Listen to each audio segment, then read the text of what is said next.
Na jutre rano bude slabý mraz a prez deň umereno pochmarené so slunečnými intervalami i z najväčšej časti sucho. Kus vecej chmári bude na severu Vojvodiny, kde možlivé rýdke zjavenie krátkotrvacého dižďu. Vitor bude slabý vostočný i severovostočný a vzdušný pricisok kus nad normálu. Minimálne temperatúry od -6 po -1 a maximálny od 7 po 9 stupni. Na nedeľu bude pochmarené so zdižďom i šnihom, so ďalším zvekšaním šnihu na horoch. Menšie pásmo šnihu še môže formovať i u nižších predieloch zachodnej i centrálnej Serbii. Po Vojvodiny bude kus lebo ani kus padania.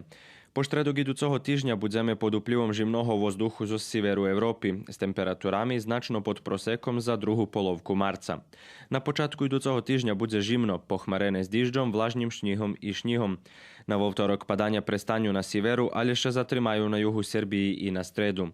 Meteorológi spozorujú, že u regiónu juhovostoka Serbii i predílu Čarnej Travy i Starej planiny po stredu napada ešte najmenej pol metera a mestami i nový meter šnihu, co dodatno zavieje drahy u tým regiónu so zbarzmocným vítrom i kurňavu od pondelku po stredi.